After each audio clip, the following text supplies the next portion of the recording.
If you've seen any form of competitive Pokemon battles, you might know that there are two formats. The first is double battles, and the second is single battles. Now, I'm not here to argue about which is better, or more fun, or more strategic, but I am curious to know what would happen if you combine the two to get a sort of best of both worlds. And no, I am not talking about triple battles. What I mean is, what if one player used two Pokemon while the other only used one Pokemon? Now, you're probably thinking, wait a second, wouldn't that be really unfair to the person who only has one Pokemon? And yes, you are absolutely right. That's why the team I'm about to show you forces the opponent to watch, as they effectively only have one usable Pokemon to go up against two of mine. So how exactly do we force a 2v1 in a doubles match? There are a couple of ways that you can actually effectively lock out an opponent's Pokemon, using status effects such as sleep, freeze, or paralysis. But the issue with these statuses are that they aren't technically reliable. There's always a chance that the Pokemon could wake up, or unfreeze, or doesn't get fully paralyzed. So instead, we're going to have to use a combination of different status moves to force our 2v1. First off is the move Encore, which when used on a Pokemon,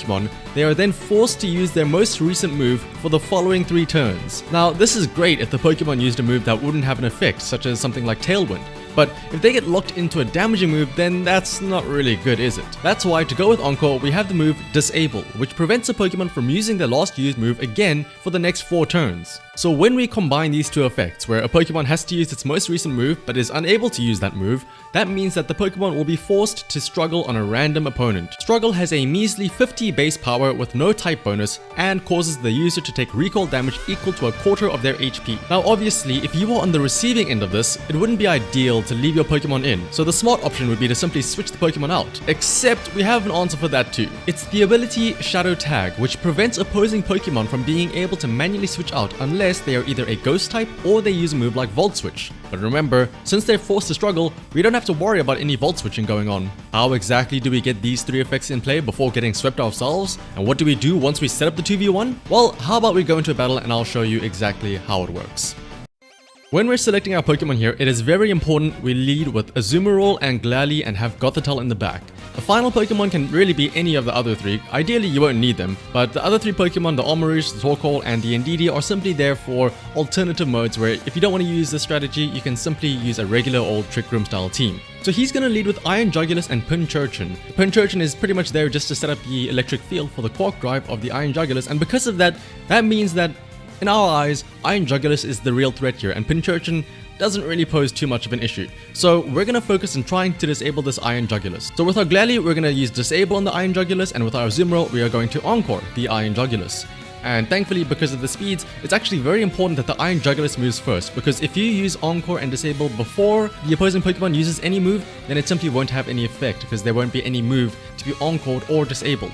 We're also going to Terrestrialize our Azumarill into a Steel type, because right now, as a Water type, it seems kind of scary to leave it out in front of a Pincurchin and an Iron Jugulis, even though we are going to disable the Iron Jugulis at least. Thankfully, the Iron Jugulis goes for the setup with Tailwind, so there's no threat or any damage coming in from that, and so we'll immediately disable it. We don't even technically need to disable. An Encore would do just as fine, but a Disable would work just as fine, because now technically at least it'll start to struggle and do chip damage to itself, as opposed to simply just Tailwinding over and over. Pincurchin, however, as again, doesn't really do much. It does Thunder Wave, but thankfully it Thunder Waves the Glalie, and that is actually perfect for us. It doesn't matter what happens to Glalie, because you'll see right here, at the end of the turn, it activates Moody, which raises one of our stats and lowers another stat. What stat gets raised or lowered doesn't matter, because all that matters is that we have Eject Pack on this Glalie, which means that once its stats are lowered, it is immediately switched out, which means that now we can switch in our Gothitelle, and this is still on turn 1. So now we have Gothitelle in, and immediately we have Shadow Tag in play before they even get the chance to switch out their Iron Jugulis here on turn 2. So now Iron Jugulis is completely locked out, and with Gothitelle just now entering the field, we can actually have it use Fake Out on the Pincurchin. So this means that the Pincurchin is going to flinch from Fake Out, and the Iron Jugulis is locked into Struggle. That means that Azumarill has a whole turn to just set up using Belly Drum, which would normally be very risky since it cuts your HP by half of your max HP in order to increase your attack to the maximum stages. But our Azumarill won't have anything to worry about now because of the Fake Out and the Struggle. But there's the Fake Out from the Gothitelle obviously moving first, and that should then cause it to flinch, but obviously there's the Iron Jugulis trying to struggle, and you can see it does very little damage to Gothitelle, and it does a quarter health to the Iron Jugulis itself. Meanwhile, Azumarill cuts his own HP in half but maximizes its attack, and Pincurchin obviously cannot move. So now we can go and have a free reign. Because our team is actually quite slow, especially since they have Tailwind as well, we can actually set up Trick Room with Gothitelle, and to ensure that we get this Trick Room up, we can actually have Azumarill use Aqua Jet, which has a priority of +1 to ensure a KO onto this Pincurchin. And there you can see, obviously, we go first with the Azumarill and of course gets a 1-hit KO thanks to huge power plus the +6 attack. That Pincurchin stands no chance at all, and the Iron Jugular struggles against the Azumarill, but I'm pretty sure with the Citrus Berry healing us here, I think he ended up actually healing us more than even doing any damage. Now of course, with Trick Room set up, that means we don't have to worry about using Aqua Jet, which only has 40 base power. Now we can go a bit more offensive with Play Rough, which has a 90 base power instead. His next Pokemon is Iron Valiant, and his Quark Drive is activated by the Electric Terrain, so we know it's not a booster energy. So I am worried that he does have a Focus Sash, and so because of that, I'm going to double into it with Foul Play from Gothitelle and a Play Rough from the Azumarill, which is going to be super effective as well. Unfortunately, he does use Protect though, but I mean, it doesn't really matter too much. It's just going to burn through a couple of turns through the Disable and Encore, as nothing happens here. As the Play Rough and the Foul Play, both of the plays, no playing today with this Iron Valiant. Meanwhile, Iron Jugulus is still just struggling away. A critical hit on the Gothitelle, which, I mean, could you even notice that as a critical hit? The Encore does end though for the Iron Jugular, so that does mean that he can use another move here, so we'll see what that does. But for now, because I'm worried that the Iron Jugulus can attack and Azumarill might be in trouble here, I'm going to use Heal Pulse from the Gothitelle to heal up the Azumarill, while Azumarill goes for the KO onto the Iron Valiant. Because again, he could still double into me here if Iron Valiant does have a Focus Sash and Azumarill doesn't get this KO. Looks like he's going to be terrestrializing here, but that's going to be on his Iron Valiant. What is it going to be though?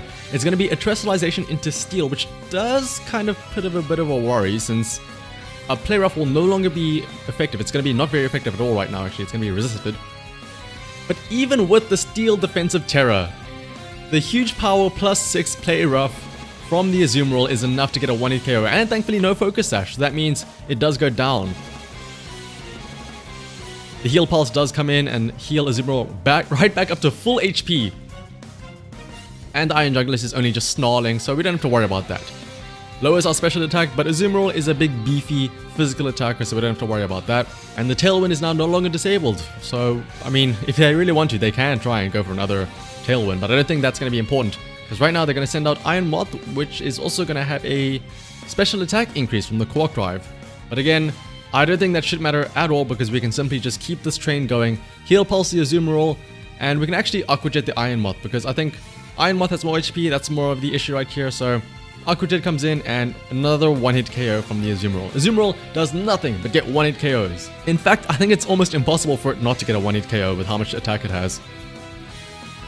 Iron Jugulus actually has Roar, which would have been a lot more useful if he had used that maybe on a previous turn, but Roar means the Azumarill does go out, and instead we get our... oh, you poor fella. You send in our Glalie out instead, which is pretty funny because we're gonna have a Glalie who is paralyzed, and also we get a speed drop from the Moody, and we're under Trick Room, so we guaranteed go first, and because of the flying type of Iron Jugulus, our Icicle Crash is now super effective still from the Glalie. And I think because he realizes that, he says, you know what, fine, you win. Doesn't give us the satisfaction of KOing that Iron Jugulus instead.